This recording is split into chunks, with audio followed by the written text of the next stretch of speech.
عجیب روایت ہمیں ملتی ہے سیرت کی کتابوں میں. میرے نبی پاک صلی اللہ تعالی علیہ وسلم نا رات کے وقت پہاڑ کی چوٹی پہ بیٹھ کے قرآن پاک کی تلاوت کرتے تھے. حضور نا رات کے وقت قرآن پاک کی تلاوت کر رہے تھے. نبی کریم تلاوت کر رہے تھے اور جب یاسین والے نبی خود یاسین پڑھے، والضحیٰ والے محبوب جب خود والضحیٰ کی تلاوت کریں، مدثر والے محبوب جب خود مدثر پڑھے تو انداز ہی نرالا. حضور قرآن پاک کی تلاوت کر رہے تھے تو اس تلاوت کی نا آواز گونجی. کہاں تک پہنچی؟ ابو جہل بھی کسی جھاڑی میں چھپ کے حضور کا قرآن سننے لگے. سریلی اتنی تھی، اس میں لطف اتنا تھا. ابو سفیان بھی آ گئے، کسی جھاڑی میں چھپ کے قرآن سننے لگے. اخنس بن شریک بھی آ گیا. تھوڑا نہیں سنا، ساری رات ہی حضور کی تلاوت سنتے رہے. ساری رات تلاوت سن. صبح ملاقات ہوگی، تو کدھر آیا تھا، تو کدھر آیا تھا، تو آج کے بعد نہ آئے کوئی بھی. لیکن کہتے ہیں اگلے دن سوئے تو بے چین کیا حضور کی آواز نے. پھر اٹھے، تینوں آ کے پھر مختلف جگہوں پہ بیٹھ گئے. سویرے پھر ملاقات ہو گئی. آج کے بعد نہیں آنا، تو بھی نہ آنا، تو بھی نہ آنا. پر کہاں چین لینے دے حضور کی میٹھی آواز، کہاں چین لینے دے حضور کی میٹھی آواز. تینوں پھر اٹھ گئے. کئی دن آتے رہے. ایک دن طے ہوا کہ آج کے بعد بالکل نہیں آنا، جو آئے گا سزا ملے گی. ہو گئی بات طے. اخنس بن شریک کہتے ہیں میں سویرے ابو جہل کے گھر گیا. میں نے کہا سن، ایک دن نہیں کئی راتیں تو نے بھی سنا، میں نے بھی سنا. دل پہ ہاتھ رکھ کے بتا، وہ جو پڑھتے ہیں وہ حق سچ ہے کہ نہیں؟ کھری بات کر. سنا تو نے بھی، سنا میں نے بھی، ساری رات سنا. بتا بات سچی ہے کہ نہیں؟ تو ابو جہل کہنے لگا ایک ایک حرف سچا ہے، ایک ایک بات سچی ہے. تو تو مانتا کیوں نہیں؟ پھر تو مانتا کیوں نہیں؟ تو جو ابو جہل نے جواب دیا، خدا را اس پہ غور کرنا، میری منت سمجھ کر اس بات پہ غور کرنا. او پھر تو مانتا کیوں نہیں؟ تو ابو جہل کہنے لگا ہمارے قبیلے کا اور بنو ہاشم کا، حضور سید عالم کے قبیلے کا شروع سے مقابلہ رہا ہے. انہوں نے اگر لوگوں کو کھانے کھلائے تو ہم نے بھی کھلائے. انہوں نے غریبوں کا بوجھ اٹھایا تو ہم نے بھی اٹھایا. انہوں نے اگر گھوڑا دوڑایا تو ہم نے بھی دوڑایا. پھر انہوں نے دعویٰ کر دیا کہ ہمارے اندر ایک نبی آ گیا ہے. اب ہم کیسے مان جائیں اس قبیلے میں نبی آ گیا؟ پہلے کیا کہہ رہا ہے؟ بات بالکل حق ہے. اب کیا کہہ رہا ہے؟ اس کے کہنے کا مطلب یہ ہے کہ اگر میرے قبیلے میں نبی آتا تو میں مان جاتا. او خدا کے بندو، یہ برادری کا بت، قبیلے کو جو بت بنا لیا معاذ اللہ، وہ تعصب بن کے آڑ بن گیا، گروہ پرست ہو گئے. وہ کہنے لگا اس کا مطلب یہ تھا کہ میرے قبیلے میں ہوتے تو میں مان جاتا. قبیلہ دوسرا ہے. خدا را ان بتوں کو توڑنے کی ضرورت ہے. کاش ابو جہل یہ سمجھتا کہ یہ تو رب کی تقسیم ہے نا، واللہ یختص برحمتہ من یشاء. وہ کہتا ہے میں جس کو چاہتا ہوں اپنے فضل سے اپنا خاص بنا لیا کرتا. لیکن یہ گروہی تعصبات، قرآن مجید آپ دیکھیں نا تو یہودیوں کے بارے میں اللہ فرماتے ہیں چونکہ تورات میں بھی حضور کی شانیں، زبور میں بھی حضور کی شانیں، انجیل میں بھی حضور کی شانیں، ہر جگہ اللہ نے اپنے حبیب کے تذکرے کیے. رب کریم فرماتا ہے محبوب یہ جو یہودی ہیں نا، یعرفونہ کما یعرفون ابناءہم. قرآن مجید کے الفاظ پہ غور کیجئے. کہا محبوب یہ آپ کو اس طرح جانتے ہیں، اس طرح پہچانتے ہیں جس طرح کوئی اپنے بیٹے کو پہچانتا ہے. جڑواں بچے ہوں نا، جڑواں شکلیں بھی ایک جیسی ہوں تو اور کوئی پہچانے نہ پہچانے، باپ اور ماں پہچانتے ہیں کہ یہ فلانا ہے، اور یہ ان کو پتہ چلتا ہے. کہا محبوب جس طرح یہ اپنے بچوں کو پہچانتے ہیں نا، اس طرح آپ کو جانتے ہیں. لیکن وہ کہتے پتہ کیا تھے؟ وہ کہتے تھے کہ ہم وہ والی وحی مانیں گے جو ہم پہ آئی ہے، جو بنی اسرائیل کے نبی آئے ان کو مانیں گے. یہ چونکہ حضرت اسماعیل علیہ السلام کی اولاد میں سے ہے رسول رحمت صلی اللہ علیہ وسلم، لہٰذا نہیں مانیں گے. وہ جو گروہی تعصب تھا نا، قبیلے کا تعصب گروہی، وہ لے ڈوبا. وہ تورات پڑھ کے بھی، انجیل پڑھ کے بھی، بلکہ وہ لوگوں کو کہا کرتے تھے رسول آنے والے ہیں، رسول آنے والے ہیں، رسول آنے والے ہیں. لیکن حضور آ گئے حضرت ابراہیم کی اولاد میں سے، حضرت اسماعیل کی اولاد میں سے. انہوں نے کہا جی وہ تو ہمارے قبیلے میں ہوتے تو ہم مانتے. میں نے بھی غور کرنا ہے، آپ نے بھی غور کرنا ہے. یہ سوچیں تو یہودیوں کی ہیں کہ فلانا میرے قبیلے سے ہو تو پھر مانتا ہوں، فلانا فلانی جگہ ہو تو. یہ تو سوچ ہماری نہیں. ہمارے اندر کیسے آ گئی؟ ہم نے کس دبدبے سے اپنے بچوں کو یہ بات سکھائی کہ تو فلانے چودھری کا بیٹا اور فلانے کمی کے بیٹے سے تو کھیل رہا ہے؟ یہ سوچ پیدا کیسے ہوئی؟ کون تھا جو یہ سوچیں لایا؟ کہاں سے یہ پنپی؟ کہاں آ کے پروان چڑھی؟ اس بنیاد پر لوگوں نے الیکشن لڑے کہ یہ پنجابی ہے، یہ سندھی ہے، یہ بلوچی ہے، یہ فلانا ہے۔ اس بنیاد پر لوگوں کو تقسیم کیا، اور لوگ اتنے مائل ہوئے کہ ان بنیادوں پر ووٹ دینے لگے، ان نعروں کے قائل ہو گئے، ان سطحی بنیادوں پر آ کے انہوں نے کام کیا۔ دیکھیں، میں کہہ چکا ہوں کہ ہر قوم کے رسم و رواج سے اختلاف نہیں، لیکن وہ قوم تعصب کا شکار اور اپنے علاوہ کسی کو جانے ہی نہ۔ نبی پاک صلی اللہ علیہ وسلم نے فرمایا اپنے قبیلے کا دفاع کرو، پر ناجائز بات پر ان کی سپورٹ نہ کرو، غلط بات پر ان کی سپورٹ نہ کرو۔ غلط بات ضروری نہیں کہ ساری باتیں ہماری اماں ہی ٹھیک کرتی ہو، کوئی بات ہماری بھابھی بھی ٹھیک کرتی ہے۔ ادب سے کہیں، پیار سے کہیں، سوکھیانہ جملہ نہ بولیں، پر کبھی اماں سے بھی کہیں، ابا جی سے بھی کہیں، یہ بھی کسی کی بیٹی ہے۔ آپ کیوں تعصب کا شکار ہیں؟ ادب سے کہیں کہ یہاں اس کی بات ٹھیک ہے، تیری ٹھیک نہیں۔ خامد بھی کسی وقت اپنی بیوی کو کہے کہ تو ساس بن گیا، تو اس کا مطلب کیا ہے؟ جو بات درست ہے وہ درست ہے۔ آپ حق کے ساتھ کھڑا ہونا شروع ہو جائیں۔ حق کی فتح انسانیت کی فتح ہوتی ہے، سچ کی فتح ملتوں کی فتح ہوتی ہے، ملتوں کی۔ سچ جب کامیاب ہوتا ہے تو اس کی چھتری میں لوگ سکون پاتے ہیں۔ جب حق غالب آتا ہے، انصاف عام ہوتا ہے، تو ہر آدمی کو سکون ملتا ہے، اس کے سائے میں سب لوگ اپنے دلوں کو ٹھنڈا محسوس کرتے ہیں۔ ہماری وہ ذاتیات اور گروہ بندی کا جو مزاج ہے وہ ملی سطح کا نقصان کرتا ہے۔ میں اکثر یہ بات کہتا رہتا ہوں، پھر کہتا ہوں، ہم اپنی ذات کا معاملہ دیکھتے ہیں، ذات کا۔ کوئی استاد کسی مدرسے میں، کسی اسکول میں، کسی کالج میں پڑھاتا ہے تو وہ یہ نہیں دیکھتا کہ کتنی مشکل سے یہ بلڈنگ بنائی گئی، کہاں سے وہ پیسے آتے ہیں جن کے ساتھ یہ سارے اخراجات چلتے ہیں۔ میں نے دیکھا ہے گروہ بندی کی جاتی ہے، بچوں کو اپنے ساتھ سیٹ کیا جاتا ہے۔ اتنا برا حال ہوتا ہے کہ ایک استاد گیا تو بچے بھی لے گیا ساتھ ہی، کیونکہ اس کے ساتھ سیٹ تھے۔ اس نے یہ نہیں دیکھا کہ ان کا تو مستقبل تباہ ہو جائے۔ میں تو ایک سبق پڑھاتا ہوں تو ان کے تو باقی 6 استاد وہیں پہ ہیں۔ یہی حال ہم اداروں میں کرتے ہیں جہاں کام کر رہے ہوتے ہیں۔ ہم اپنے حساب سے لوگوں کو اپنے پیچھے لگانے کے چکر میں ملی اور قومی سطح کے جرم کرتے ہیں، قومی سطح کے۔ اس کا نقصان نہ مدرسے کا ہوا، نہ اس استاد کا ہوا، ان بچوں کا نقصان، اس اسکول کالج ادارے مدرسے میں پڑھنے والوں کا نقصان، کیونکہ ہم گروہ بندیوں کے قائل ہیں، تنظیموں جماعتوں کے قائل ہیں، ہم ملی سوچوں کے قائل نہیں۔ کوئی اگر کہیں بھی خیر کی بات کر رہا ہے تو آپ کو اگر اللہ نے سچ کی توفیق دی ہے تو آپ سب کو سرائیں گے، خیر کا ذکر کریں گے، خیر کا۔ اگر اپنے اندر کوئی کوتاہی ہو تو اس کا بھی اظہار کریں گے۔ میرے عزیزو، میرے نبی پاک صلی اللہ علیہ وسلم کو جن لوگوں نے حضور کے زمانے میں ہوتے ہوئے نہ مانا، ایسا نہیں تھا کہ ان پر حق واضح نہیں تھا، انہیں پتہ تھا سچ کیا ہے، لیکن وہ گروہ پرست تھے، حق پرست نہیں تھے۔ جو حق پرست تھے وہ حضرت سلمان فارسی کی طرح فارس سے بھی چل کے آ گئے، وہ حضرت صہیب کی طرح روم سے بھی آ گئے، وہ دور دراز سے بھی آگے۔ حق پرست تھے نا، حق ڈھونڈتے، کئیوں کے گھر تک حق گیا، گھر تک ان کو اپنی دہلیز پر سچ ملا، لیکن حق پرست نہیں تھے، گروہ پرست تھے، وہ قبول نہیں کر سکے۔ آج بھی میں نے دیکھا ہے بڑے بڑے سیاستدانوں کا نیک ہونے کو دل کرتا ہے، بڑے بڑے مالداروں کا کسی درویش کا مرید ہونے کو دل کرتا ہے سیکھنے، لیکن وہ نہ جان ہی نہیں چھوڑتی۔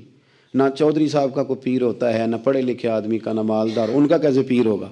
ممکن ہی نہیں ہے۔ کس طرح اپنے آپ کو وہ بٹھائیں گے طالب علموں کی صف میں؟ ان کے لیے اس لیے رہ جاتے ہیں، اس لیے رہ جاتے، خیر نہیں پا پاتے۔ آپ نے جب تک وہ چیز چھوڑی نہیں، پیالہ بھرا ہوا ہو تو کوئی اس میں شے اور ڈالی جا سکتی ہے، اس کا تو خالی ہونا شرط تھا۔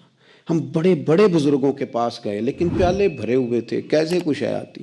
کاش پیالے ایک تو خالی کرتے پھر سیدھے بھی کرتے، تو پھر تو میرے بھائی کوئی طالب علم بھی گزرے تو وہ خیر کی بات بتائی جاتا ہے، پھر تو کوئی سفید داڑھی والا بزرگ گزر جائے تو اس سے بھی کوئی اچھی بات ملی جاتی ہے، گرچہ انگوٹھا چھاپ ہی ہو، لیکن شرط یہ ہے کہ پیالہ خالی ہو۔ لیکن یہاں تو لوگوں کا سٹیٹس ہی اور طرح کا، انداز ہی اور طرح کا۔ آمدام برسر مطلب نبی کریم علیہ السلام کے زمانہ مبارکہ کے قریب ایک جھوٹے مدعی نبوت کو حضرت ابوبکر صدیق نے قتل فرمایا بھیج کے صحابہ کی جماعت، اس کا نام تھا مسلمہ کذاب۔ عرب کے اندر جو قبیلوں کی تقسیم اوپر جا کے ہوتی تھی، اس میں نبی پاک کے قبیلے کو بنو مدر کہا جاتا تھا، اور مسلمہ کذاب کے قبیلے کو بنو ربیہ کہا جاتا تھا. جب صحابہ اس کو قتل کرنے کے لیے پہنچے نا، ذرا بات سننا کتنی دلچسپ ہے. صحابہ قتل کرنے کے لیے پہنچے تو جو لوگ اس کو ماننے والے تھے نا بنو ربیہ قبیلے کے، ان سے لوگوں نے پوچھا کہ یہ سچا ہے کہ جھوٹا ہے؟ انہوں نے کہا 100% جھوٹا ہے. تو انہوں نے کہا تمہارا نبی رحمت صلی اللہ علیہ وسلم کے بارے میں کیا خیال ہے؟ کہنے لگے وہ اتنے سچے ہیں کہ سورج سے زیادہ چمکدار ہے ان کی سچائی، چاند سے زیادہ روشن ہے ان کی سچائی. انہوں نے کہا پھر تم اس کے پیچھے کیوں لگ گئے ہو؟ کہنے لگے ہماری برادری کا جو ہوا ہمارے قبیلے کا تو ہے نا. وہ خدا کے بندو اتنی ظالمانہ سوچیں، اتنی ظالمانہ کہ چونکہ ہمارے قبیلے کا ہے. اور اچھا اس کا نام ہی کذاب ہے، مسلمہ کذاب. اور کذاب کہہ کہ اس کے پیچھے لگے ہوئے ہیں صرف اس لیے کہ ہماری برادری کا تو ہے نا. اور یوں تو سید بھی ہو، مرزا بھی ہو، افغان بھی ہو، اور تم سبھی کچھ ہو.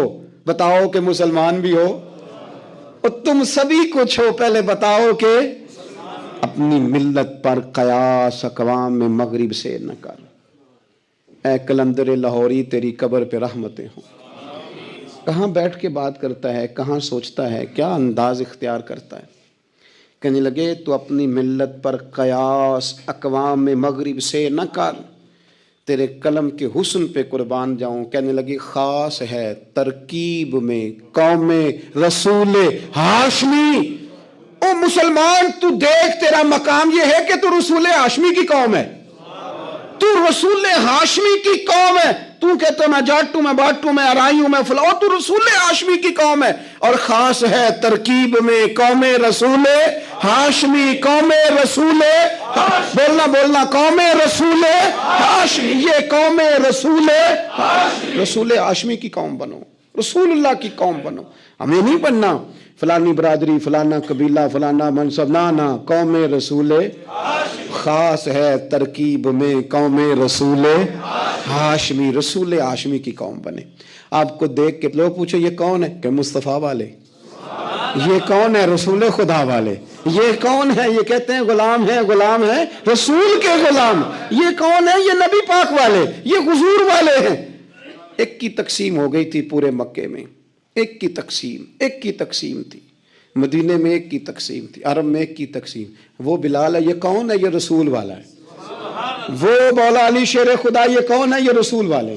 وہ جعفر طیار ہیں، یہ کون ہے؟ رسول والے. صدیق اکبر رسول والے، عثمان غنی رسول والے، فاروق اعظم رسول والے، طلحہ زبیر رسول والے. مجھے بتاؤ نا، جب بدر کی جنگ ہو رہی تھی تو تقسیم کیا تھی؟ قبیلوں کی تقسیم تھی، برادریوں کی تقسیم تھی، ملکوں کی لڑائی تھی. ایک کی لڑائی تھی، ادھر ہیں کفر والے، ادھر ہے رسول والے. تو آج اپنی یہ پہچان بنا لو،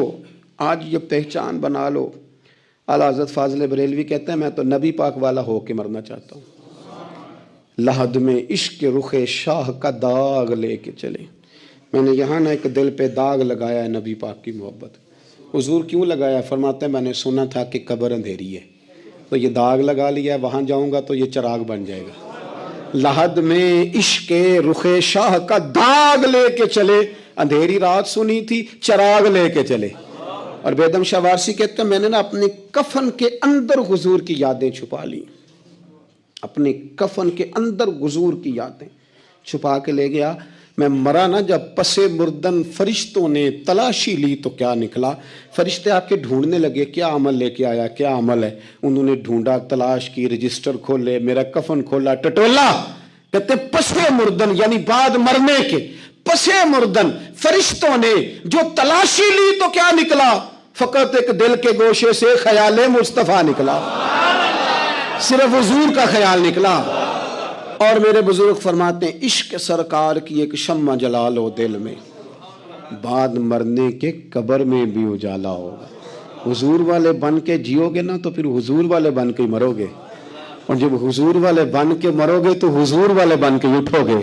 اور جو حضور والے بن کے اٹھیں گے نا، حضور والے بن کے اٹھیں گے، ان کا مقام یہ ہوگا کہ رضا اب پل سے وجد کرتے گزریے. ہمیں کوئی کسی کا ڈر ہے؟ ہم تو وجد کر کے گزریں گے. کیوں کہ ہے رب سلم صدائے محمد. ہم رسول والے بن کے جیے تھے، رسول والے بن کے مرے، رسول والے بن کے اٹھے. وہ دیکھو ہمارے رسول سلامتی کی دعائیں مانگ رہے ہیں. تو رضا پل سے وجد کرتے گزریے کہ اے رب سلم صدائے محمد، کیونکہ خدا کی رضا چاہتے ہیں، دو عالم خدا چاہتا ہے رضائے محمد۔ ابن عمر رضی اللہ تعالیٰ عنہ بیان کرتے ہیں کہ نبی پاک صلی اللہ تعالیٰ علیہ وسلم نے اپنے صحابہ کے درمیان بھائی چارہ قائم کیا، مہاجرین اور انصار کو آپس میں بھائی بھائی بنایا، سب کو بھائی بھائی بنا دیا۔ تو حضرت مولا علی شیر خدا ہی باقی رہ گئے، تو حضرت علی نے رونا شروع کر دیا۔ تو کریم محبوب علیہ السلام فرمانے لگے روتے کیوں ہو؟ عرض کی یا رسول اللہ آپ نے سب کو بھائی بھائی بنا دیا ہے اور مجھے کسی کا بھائی نہیں بنایا۔ تو یہ ترمذی شریف کی خوبصورت حدیث دیکھیے گا، حضور نے فرمایا انت اخی فی الدنیا والآخرہ، علی تو دنیا میں بھی میرا بھائی ہے اور آخرت میں بھی میرا بھائی ہے، تو میرا بھائی ہے دنیا اور آخرت میں۔ حضور نے انہیں بھائی کہا، انہوں نے کبھی نبی پاک کو بھائی نہیں کہا، انہوں نے ہمیشہ یا رسول اللہ ہی کہا، یا نبی اللہ ہی کہا۔ حضرت مولا علی شیر خدا کو اللہ نے بڑی عظمتوں سے، شانوں سے، بلندیوں سے، رفعتوں سے نواز۔ اپنے دلوں میں ان کی محبت پیدا کرنا، ان کا ذکر کرنا، اپنی اولادوں کے سامنے ان کا تذکرہ کرنا، اپنے گھروں میں ان کے ذکر کی محافل رکھنا، اپنی مجالس کو ان کے تذکرے سے منور کرنا، اور اپنے دل کے اندر ان کی محبت پر غور کرنا، یہ اہل ایمان کا طریقہ ہے۔ 21 رمضان المبارک آپ کا یوم شہادت ہے، ہر مسلمان کو چاہیے کہ شیر خدا کرم اللہ تعالیٰ وجہ الکریم کے ذکر سے اپنے دل کو، اپنی روح کو، اپنی آنکھوں کو ٹھنڈا کرے۔ 3 باتیں حضرت علی رضی اللہ تعالیٰ عنہ کی زندگی میں بڑی زیادہ غالب ہیں۔ ان میں سے پہلی بات ہے مولا علی شیر خدا کا علم مبارک۔ حضور نے فرمایا میں علم کا شہر ہوں اور علی اس کا دروازہ ہے۔ یہ جو علم و حکمت ہوتا ہے یہ بڑی راہیں کھولتا ہے، علم آدمی کو بااعتماد کر دیتا ہے، علم انسان کو بہت ساری ترقیوں کی طرف لے جاتا ہے، اور یہ علم ہی ہے جس کی برکت سے انسان خدا رسول کی بارگاہ تک رسائی حاصل کرتا ہے۔ حضرت علی المرتضیٰ شیر خدا رضی اللہ تعالیٰ عنہ بہت زیادہ علم و فضل رکھنے والے تھے، اور وہاں آپ کی نظر جاتی تھی جہاں روٹین میں لوگوں کی نظر نہیں جاتی۔ ایک مقدمہ پیش ہوا کہ حضور 2 خواتین کے ہاں اکٹھے بچوں کی ولادت ہوئی ہے، اندھیرے کا وقت تھا، تو اتفاق کی بات یہ ہے کہ ایک بیٹی ہے ایک بیٹا ہے، اور ایک ہی وقت میں دونوں بچے پیدا ہوئے۔ اب دونوں تقاضا کر رہی ہیں، ایک کہتی ہے بیٹا میرا ہے، دوسری کہتی ہے بیٹا میرا ہے، تو بیٹا کس کا ہے؟ ہم بڑے پریشان ہیں، بات بڑی طول پکڑ گئی ہے، دونوں گھروں کے درمیان تلواریں نکل آنے کا خدشہ ہے، تو بیٹا کس کا ہے؟ تو حضرت علی فرمانے لگے کوئی مشکل مسئلہ ہے، دونوں کا تھوڑا تھوڑا دودھ نکال کے تول لو، جس کا دودھ وزنی ہو بیٹا اسی کا ہے، اس لیے کہ رب کریم نے بیٹے کا ڈبل حصہ رکھا ہے اور بیٹی کا سنگل رکھا ہے۔ تو اللہ تبارک و تعالیٰ نے یہ نظام بنایا ہے، تو اللہ تعالیٰ نے انہیں علم عطا فرمایا۔ اچھا ایک عجیب بات ہے، کچھ لوگ پہلوان ہوتے ہیں سیانے نہیں ہوتے، اور کچھ سیانے ہوتے ہیں تو وہ پہلوان نہیں ہوتے، کہتے ہیں یہ تو لکھنے پڑھنے کا آدمی ہے، تو یہ کیسے میدان میں نکلے گا، اور یہ تو میدان کا آدمی ہے، یہ لکھے پڑھے گا کیسے؟ تو مولا علی شیر خدا نے دنیا کا یہ رنگ بھی غلط کر کے دکھایا، فرمایا سیانا بھی مجھ سے بڑا کوئی نہیں اور دلیر بھی مجھ سے بڑا کوئی نہیں۔ علم و فضل کا یہ عالم تھا، اور جرت اور بہادری ناز کرتی تھی مولا علی۔ شجاعت کا دوسرا نام ہی مولا علی شیر خدا ہے۔ آپ دیکھیے حضرت علی نے ہر میدان میں ہی کامیابیاں دکھائیں، لیکن فاتح خیبر خاص کر کہلائے۔ حضور صلی اللہ تعالیٰ علیہ وسلم نے خیبر کے دن فرمایا تھا صبح جھنڈا اس آدمی کے ہاتھ میں دوں گا جس کے ہاتھ پہ اللہ فتح عطا کرے گا، اور فرمایا بندہ وہ ہے جس سے اللہ اور اس کا رسول محبت کرتے ہیں اور وہ اللہ رسول سے محبت کرتا ہے۔ تو صحابہ فرماتے ہیں سارے منتظر تھے کہ صبح میری باری لگ جائے، میرا نام آ جائے، سب کو شوق تھا یہ سعادت لینے کا، لیکن حضور نے صبح فرمایا عین علی ابن ابی طالب، علی ابن ابی طالب کہاں ہیں؟ تو کہا یا رسول اللہ وہ تو خیمے میں ہیں، ان کی آنکھوں میں تکلیف ہے۔ فرمایا بلاؤ نا۔ تو حضرت شیر خدا علی المرتضیٰ رضی اللہ تعالیٰ عنہ کو بلایا، تو کریم نے اپنا لعاب دہن لگایا، تو حضرت علی فرماتے ہیں یوں لگا جیسے کبھی درد ہوا ہی نہیں تھا، اور پہلے سے زیادہ اللہ تعالیٰ نے آنکھوں کو روشنی عطا فرما دی۔ پھر آپ خیبر کے میدان میں لڑے، مرحب کے ساتھ لڑے اور کمال کر دیا۔ جنگ خندق میں عمر ابن عبد ود کے خلاف لڑے تو کمال کر دیا، اور خیبر کا دروازہ ایک ہاتھ سے اکھیڑ کے اتنی دور پھینکا کہ بعد میں 40 لوگ بھی اٹھاتے تھے تو ان سے اٹھایا نہیں جاتا تھا، دیواریں ہلتی رہتی ہیں اور در کانپ جاتا ہے، علی کا نام سن کے اب بھی خیبر کانپ جاتا ہے۔ تو حضرت علی المرتضیٰ علم و فضل والے، جرت اور بہادری والے. اور پھر تیسری بات جو ان کی زندگی میں میری سمجھ میں آئی ہے بہت زیادہ تھی، وہ تھا ورع، تقوی، زہد. مال و دولت کے ساتھ دلچسپی نہیں. اپنی زندگی کے اندر دنیا سے مکمل منہ موڑ لیا. فرمایا کرتے تھے میں نے دنیا داری کو یعنی مال و دولت کی محبت کو میں نے 3 طلاقیں دے دی. یہ ہمارے قریب ہی نہیں آتی. امیر المومنین ہو کے کوفے کے چوک میں کھڑے ہو کے اپنی زرہ، یا بعض نے لکھا تلوار بیچ رہے تھے، کوئی خرید لو کوئی خرید لو. اس تلوار کے ساتھ میں حضور کے ساتھ جنگ میں شریک تھا. تو لوگوں نے کہا بیچتے کیوں ہیں؟ فرمانے لگے تہمت پھٹ گئی ہے، پیوند لگنے کی جگہ بھی نہیں بچی. اگر میرے پاس تہمت کے پیسے ہوتے تو میں اسے کبھی نہ بیچتا. وہ تو خزانوں کی کنجیاں رکھنے والے لوگ تھے. پھر یہ کیوں کہہ رہے ہیں؟ اس لیے کہ تعلیم ہو لوگوں کو کہ مال کا آ جانا یا مال کا حاصل کرنا یا مال کی ضرورت ہونا یہ برا نہیں، لیکن مال کو دل میں جگہ نہیں دی جاتی، مقصود مال نہیں بنایا جاتا. اگر چھوٹے بچے کے لیے وہ چیزیں ڈھونڈتے ہو، میرے ابا جی نا اپنے نواسے کے لیے کھلونا لے کے آئے تو بچہ بڑا ہی کھیلا تو ابا جی کہنے لگے لو پیسے پورے ہو گئے. میرے بچے کو پسند بڑا ہے نا، پیسے پورے کر چھڑے نے. دیکھو نا جی کتنا اس کو راضی ہوا ہے. تو انسان کیا کرتا ہے کہ کوشش کرتا ہے، چھوٹا بچہ بھی ناراض نہ ہو تو وہ چیزیں وہ ڈھونڈتا ہے کہ اس کو کیا پسند ہے، چاکلیٹ لے جاؤں، فلاں چیز لے جاؤں، آئس کریم لے جاؤں. تو ایک بچے کے لیے، گھر کے لیے، سربراہ کے لیے اتنی محنت کرتے ہو تو وہ کام بھی ہمیں ڈھونڈ کے تلاش کرنے چاہیے نا، جس سے رب راضی ہوتا ہے، اللہ راضی ہوتا ہے. بتاؤں وہ کون کون سے کام ہیں؟ نبی کریم صلی اللہ تعالیٰ علیہ وسلم نے ارشاد فرمایا 3 لوگ ہیں جنہیں دیکھ کے رب مسکراتا ہے. یا رسول اللہ صلی اللہ علیہ وسلم وہ کون کون سے؟ تو محبوب فرمانے لگے ایک وہ بندہ ساری مخلوق سوئی ہے، آدھی رات ہے، رات کا پچھلا پہر ہے، اس نے اٹھ کے وضو کر لیا، مصلی پہ کھڑا ہو گیا خدا کی یاد میں. فرمایا اسے دیکھ کے رب مسکراتا ہے جو اس کی شان کے لائق ہے. مسکراتا ہے اللہ. یہ تو سونے کا ٹائم تھا، یہ تو گہری نیند آنے کا وقت تھا، رات کا پچھلا پہر. رات پوے تے بے درداں نو نیند پیاری آوے، تے درد منداں نو یاد سجن دی ستیاں وی آن جگاوے. اور ساون کی کالی راتوں میں جب بوندا باندی ہوتی ہے، وہ راتوں کو اٹھ روتے ہیں جب خلقت ساری سوتی ہے. اللہ مسکراتا ہے.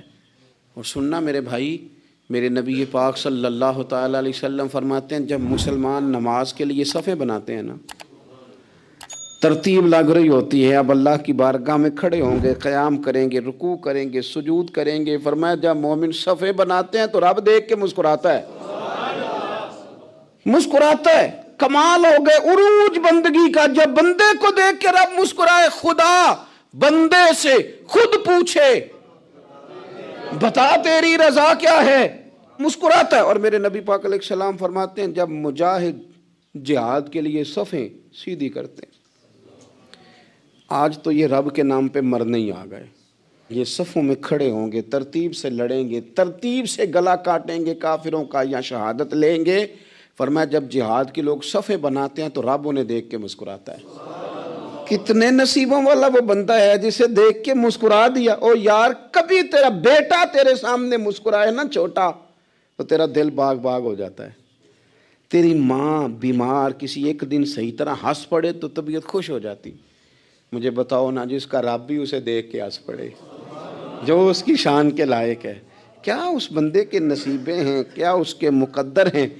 آپ اس مقام پر اپنے آپ کو لائیں. اب دیکھیں نا یہ حدیث آپ نے سن لی، اب ہم نے نا اس طرح صفحے نہیں بنانے جس طرح ساری دنیا. اب ذرا صفحے بھی شوق سے بنائیں گے. اب ذرا تھوڑا سا شوق پیدا کریں گے. بھئی یہ تو میں وہ کام کرنے لگا ہوں جسے دیکھ کے رب مسکراتا ہے. نبی پاک صلی اللہ علیہ وسلم نے فرمایا جب کوئی بندہ توبہ کرتا ہے نا، ہم توبہ کا رٹا لگاتے ہیں، یا اللہ میری توبہ یا اللہ. اور توبہ کا تو مطلب یہ ہے کہ پچھلے گناہوں سے پکی توبہ، آج کے بعد یہ غلطی نہ کرنے کا پکا وعدہ. تو نے ساری شب برات رو کے گزاری ہے، بتا سویرے جھوٹ جوڑنے کا ارادہ ہے تیرا؟ آج کے بعد رشوت تو نہیں نہ لے گا، ملاوٹ تو نہیں نہ کرے گا، یہ توبہ ہے. اور اگر سارے کام اسی طرح کرنے ہیں تو پھر یہ توبہ کا رٹا ہے، جتنا مرضی لگاؤ۔ حضرت علی بن ربیعہ رضی اللہ تعالیٰ عنہ فرماتے ہیں میں مولا علی کے ساتھ تھا، مقام حرا کی طرف جا رہے تھے، حضرت علی نے ہاتھ اٹھا کے دعا مانگی ہماری تعلیم کے لیے، ورنہ حضرت علی ہم صحابہ کو محفوظ عن الخطا تو مانتے ہیں نا، ہاتھ اٹھا کے کہا اے اللہ ہمارے گناہ بخش دے، تیرے علاوہ کوئی معاف کرنے والا نہیں۔ اور پھر حضرت علی آسمان کی طرف دیکھا اور دیکھ کے نا حضرت علی بن ربیعہ کو تو مسکرائے۔ حضرت علی بن ربیعہ کہنے لگے حضور مسکرائے کیوں ہو؟ فرمانے لگے ایک دن میں حضور کے ساتھ اسی طرح آیا تھا، اسی طرح حضور نے دعا فرمائی تھی ہماری تعلیم کے لیے، اور پھر حضور مجھے دیکھ کے مسکرائے تھے اور فرمایا جب کوئی بندہ رب کی بارگاہ میں اس طرح استغفار کرتا ہے تو رب مسکراتا ہے، اور مسکرا کے فرماتا دیکھ لو میرے بندوں کو پتا ہے کہ میرے علاوہ معاف کرنے والا کوئی نہیں، انہیں پتا ہے، تم اس کی بارگاہ میں رجوع تو لاؤ، آؤ تو صحیح دو آنسو لے کر۔ اقبال کہتے ہیں کہ موتی سمجھ کے شان کریمی نے چن لیا، قطرے دو گرے میرے ار کے انفعال کے، دو میں نے آنسو بہائے تھے تو اس کے کرم نے تو موتی سمجھ کے چن لیے۔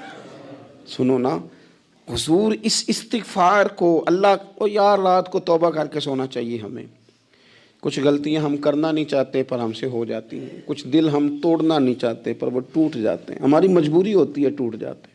رات کو اس کی بارگاہ میں ہاتھ باندھ کے کشکول طلب دراز کر کے خوب استغفار پڑھنا چاہیے کہ مالک بندے ہیں نا کیا کریں، نفس کا ساتھ ہے، دنیا کا ساتھ ہے، خواہشات نفسانیہ، مالک معاف کر دے، درد سے توبہ، رسم نہ ہو، کہانی نہ ہو، لفظ نہ ہو، جملے نہ ہوں، اور جناب ایسے لوگوں کے بیچ بڑے ہاتھ باندھ کے اور بڑا کوئی ضرورت نہیں، آپ اکیلے اپنی چارپائی پہ بستر کے اندر منہ دے کے بھی درد سے کہیں گے نا معاف کر دے تو وہ تو مہربانی بڑا ہے۔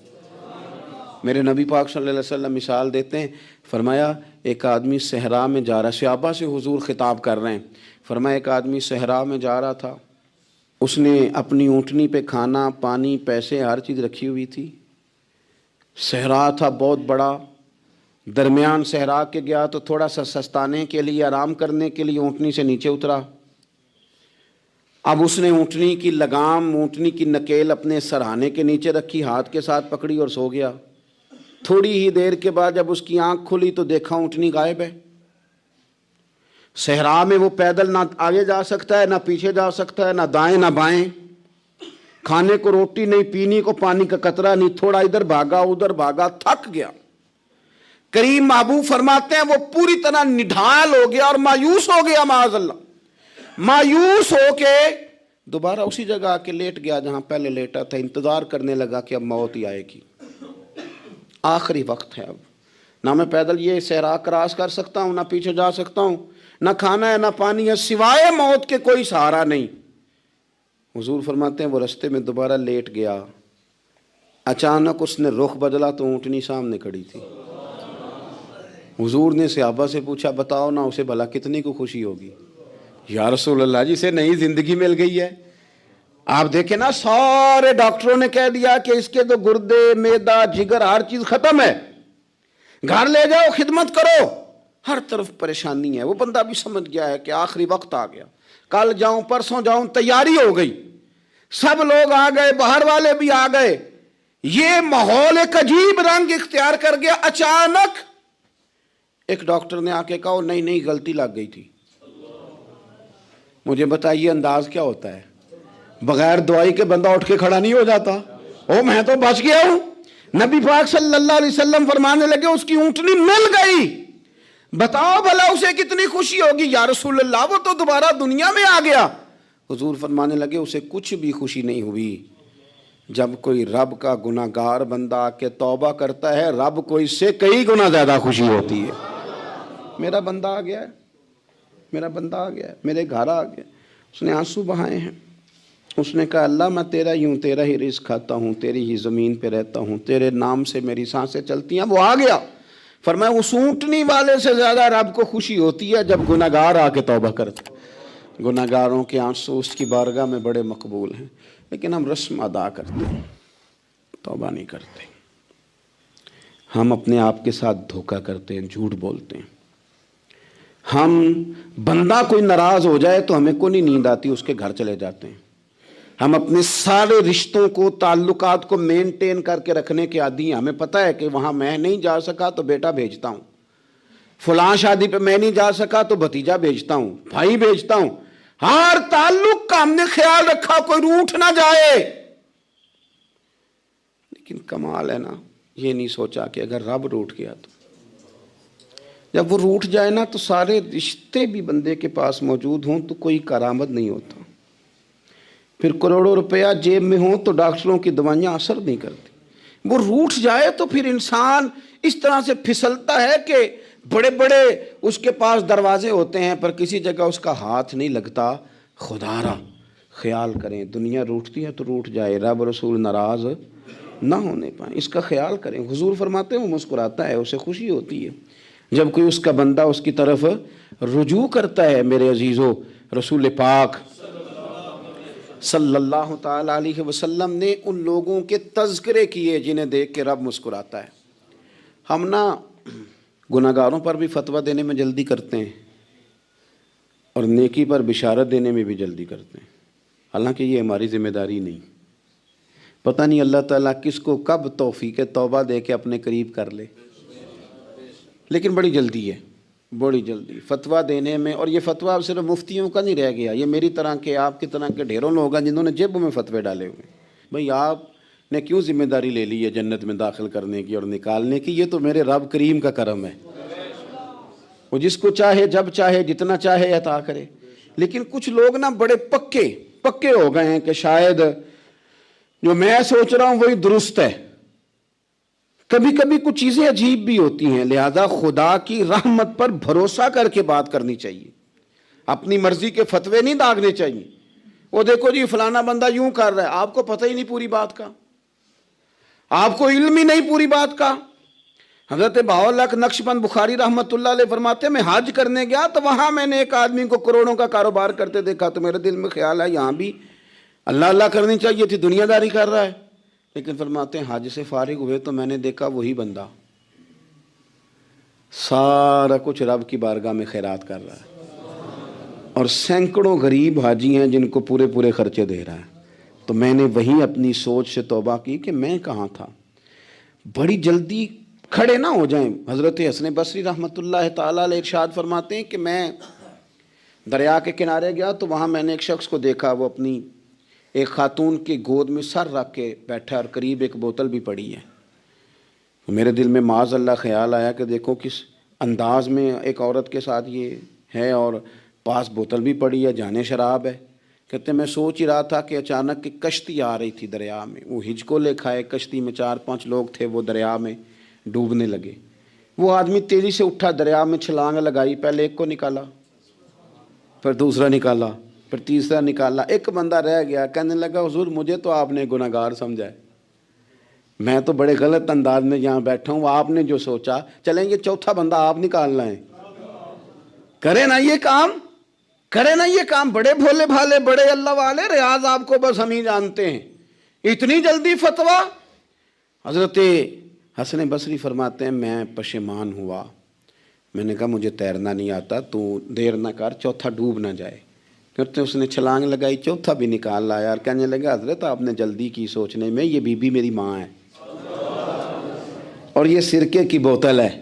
ہم ماں بیٹے کا یہ مشغلہ ہے کہ یہ وہ جگہ ہے جہاں آ کے لوگ مسافر اترتے ہیں، اور یہاں سے کسی کا گھر 100 میل ہے، کسی کا 200 میل ہے۔ ہم صبح سرکہ، کھجوریں، روٹیاں لے کے یہاں آتے ہیں، مسافروں کی نوکری کرتے ہیں، کوئی پریشان ہو تو مدد کرتے ہیں۔ حضرت خواجہ حسن بصری فرماتے ہیں میں نے معافی مانگی، ان سے بھی مانگی، رب سے بھی مانگی۔ انہوں نے مانگ لی نا، بزرگ تھے، پر ہم کو نہیں تیار مانگنے کو۔ ہم ہر وقت بدگمانیاں، وہ فلانے جرم کرتا تھا، میں اسے اب کیسے نیک مان لوں؟ بھئی اب وہ نمازی ہے، خدا کے گھر آتا جاتا ہے، اب اللہ کی بارگاہ میں حاضر ہوتا ہے، جب رب نے معاف کر دیا تو بھی سوچ بدل جا۔ سنیں حضور کیا فرماتے ہیں۔ نبی پاک صاحب العلاق صلی اللہ تعالی علیہ وسلم فرماتے ہیں، مسند امام احمد بن حنبل دیکھیے، فرمایا رب اس وقت بڑا ہی مسکرائے گا جب قاتل بھی جنت میں جائے گا، مقتول بھی جنت میں جائے گا۔ یا رسول اللہ مقتول تو گیا، یہ قاتل کیسے چلا گیا؟ حضور فرماتے ہیں جائے گا اور رب مسکرائے گا جو اس کی شان کے لائق ہے۔ یا رسول اللہ کس طرح؟ تو نبی پاک صلی اللہ علیہ وسلم فرمانے لگے اس نے ایک مومن کو قتل کیا تھا، وہ شہید ہو کے جنت میں چلا گیا، اب اللہ نے بعد میں اسے توبہ کی توفیق دے دی۔ پہلے اس نے کلمہ پڑھا، پھر یہ میدان میں اترا، کافروں سے لڑا، یہ شہید ہوا، رب نے اسے بھی جنت دے دی۔ قاتل بھی جنت میں، مقتول بھی جنت میں، اور بات اتنی انوکھی ہے کہ رب دیکھ کے مسکرا رہا ہے جو اس کی شان کے لائق ہے۔ ہم جلدی میں ہیں، ہم انتظار نہیں کر رہے کہ شاید توبہ کر جائے، ہم انتظار نہیں کر رہے، لیکن میرے عزیز اتنی جلدی نہ کریں۔ سوچوں کا صاف ہونا، ذہنوں کا پاک ہونا، اور لوگوں کے بارے میں گمان کا اچھا ہونا۔ آپ کسی نفسیات کے ڈاکٹر کے پاس چلے جائیں، اسے کہیں ٹینشن بڑی ہے، میں ان کے مضامین پڑھتا رہتا ہوں، وہ سب سے پہلا سبق آپ کو یہ پڑھائیں گے کہ اچھا سوچا کریں۔ اچھا سوچنے سے بندہ تندرست رہتا ہے۔ کس سے بندہ تندرست رہتا ہے؟ ہیں جی واقعی، یعنی اس والے پڑوسی کے بارے میں بھی اچھا سوچنا ہے گھر میں، اس والے کے بارے میں بھی، چھوٹے بھائی کے بارے میں بھی اچھا سوچنا ہے، اور بڑے کے بارے میں بھی اچھا ہی سوچنا ہے۔ یعنی اپنی برادری قبیلے کے بارے میں بھی اچھا سوچیں، جو قبیلے کا نہیں اس کے بارے میں بھی چلیں تھوڑا سا اچھا سوچ لیں۔ اپنے بارے میں تو اچھا سوچا ہے بڑا، میں کہتا ہوں کہ ہم اپنی غلطیوں سمیت اپنے آپ سے بڑا پیار کرتے ہیں، اور دوسرے کی ایک غلطی نظر آ جائے تو ہمیں گھین آنے لگ جاتی ہے۔ آپ جلدی نہ کریں، مالک نے موقع دیا ہے بندوں کو، نہ وہ کسی کا رزق چھین رہا ہے، نہ سانسیں چھین رہا ہے، وہ اپنی زمین پہ چلنے بھی دے رہا ہے، رہنے بھی دے رہا ہے۔ تو جب اس نے موقع دیا ہے آپ بھی تھوڑا موقع دیں۔ اللہ بڑا کریم ہے، دروازے کھولے گا، اس کے بندے اس کی بارگاہ تک پہنچیں گے۔ بدگمانیاں اور پھر بدگمانیوں کا عروج، اور اس لیول تک جا کے بات کر دینے کا جہاں سے خوف آئے کہ یار یہ بات نہیں کرنی چاہیے تھی۔ رسول کائنات سرور دو عالم صلی اللہ تعالی علیہ وسلم فرماتے ہیں کہ اللہ مسکراتا ہے۔ دیکھو ہمارے ہاں نا ایک اور بھی مسئلہ بن گیا ہے، میں نے کچھ لوگوں کو نا پکا، میرے پیارے ہیں، محبت ہے مجھے، تو میں چونکہ آپ میری کلاس ہیں، میں مشاہداتی اور تجرباتی باتیں بھی کر لیتا ہوں، اسی کی روشنی میں کئی دفعہ گفتگو بھی تیار کرتا ہوں۔ کچھ لوگوں نے نا پکا ذہن بنا لیا یہ کہنے کا کہ ہاتھ بڑا تنگ ہے، پکا، آپ جس وقت پوچھ لیں ان کا ہاتھ اور بڑا ہی زیادہ تنگ ہے۔ آپ یقین کریں، بہن کا جو خامند ہے وہ کہہ رہا ہے جا حصہ لے کے آ، تیرے بھائیوں کی کمائی تو نہیں، تیرے ابا کی ہے، لے کے آ۔ وہ بیچاری اس کی منتیں کر رہی ہے، کہتی ہے اگر جاؤں گی نا تو وہ کہیں گے حصہ لے جا، آج کے بعد ہمارے گھر نہ آنا، میرا دروازہ نہ بند کرو، مہربانی کرو۔ اور بھائی سے بات کرتی ہے تو کہتا ہے ہاتھ ہی بڑا تنگ ہے، جب ٹھیک ہوگا تو دے دوں گا۔ نہ کریں یہ ظلم۔ ہمارے اپنے تڑپتے رہتے ہیں اور ہماری دولتیں اندر پڑی رہتی ہیں، ہمارے اپنے چھوٹی چھوٹی ضروریات کے لیے پریشان ہوتے ہیں، لیکن ہم بڑے بڑے بہانے ہیں ہمارے پاس، کہتے ہیں یہ نکما ہے، یہ نکھٹو ہے، یہ کام نہیں کرتا، اس میں فلانا ہے، بے فلانا ہے، بلہذا میں نے نہیں ساتھ چلنا۔ اظہار جب آپ کے اندر پیدا ہوتا ہے نا، اظہار، جب کسی کے لیے آپ حساس ہوتے ہیں تو آپ کو بھی سرور حاصل ہوتا ہے۔ نہ کریں یہ کام کہ آپ کو اللہ نے وسعت دی ہے اور ہر وقت آپ ہاتھ تانگ ہونے کا رونا رو رہے ہیں، ہر وقت آپ یہ کہہ رہے ہیں میں بڑی آزمائش میں ہوں، جب خدا نے آپ پہ نہیں ڈالی تو اتنے جھوٹ بولنا صرف اس لیے کہ میرے پیسے بچ جائیں، صرف اس لیے کہانی سنانا کہ حالات میرے بڑے خراب ہیں کہ کوئی بندہ میرے سے کوئی تھوڑا بہت قرض نہ مانگ لے۔ سنو، نبی پاک صلی اللہ علیہ وسلم کے پاس مہمان آ گیا، بخاری مسلم ہے، حضور نے ازواج مطہرات کے گھروں میں پیغام بھیجا کچھ چیز ہے ضیافت کے لیے، یا رسول اللہ کچھ بھی نہیں، یہ دو جہاں کے شاہ ہیں اور پاس کچھ رکھتے نہیں، دو جہاں کی نعمتیں ہیں ان کے خالی ہاتھ میں، یا رسول اللہ کوئی چیز بھی نہیں۔ حضور نے صحابہ کے مجمع پہ نظر ڈالی، یا رسول اللہ صلی اللہ علیہ وسلم حکم ہو، تو حضور فرمانے لگے تم میں سے کوئی بندہ ہے جو اسے گھر لے جائے روٹی کھلائے۔ ایک صحابی اٹھے فوراً، حضور میں لے کے جاتا ہوں کھانا کھلاتا ہوں، فرماتے ہیں میرے گھر میں صرف بچوں کا کھانا تھا، یہ نہیں کہ فریزر بھرا ہوا ہے نعمتوں سے، صرف بچوں کا کھانا، یہ نہیں کہ کسی کو دیکھ کے اپنی ہنڈیا پہ برتن دے لیا، صرف بچوں کا کھانا۔ کہتے ہیں گھر گیا، بیوی سے کہا کیا کیفیت ہے، کہنے لگی بچوں کی روٹی ہے۔ میں نے کہا بچے سلا دے، صبح ناشتہ کر لیں گے۔ تو کہنے لگی آپ کیا کھائیں گے؟ تو میں نے کہا نہ میں کھاؤں گا نہ تو کھائے گی، مہمان جو نبی پاک کا ہے۔ کہا اچھا، اب ذرا تجویز دیکھو میاں بیوی کی سوجھی آپس میں۔ کہتے ہیں کھانا لگا دینا، کیونکہ ایک آدھ بندے کا کھانا ہے۔ اپنی غربتوں کا ہر جگہ اظہار کرنا، رونا رونا، یہ دیکھو غربت کیسے چھپائی جا رہی۔ اس کو کہا نہیں کہ چل تو تھوڑا رحم کھا، تو آیا ہے تو تھوڑا رحم کھا، یہ نہیں کہا۔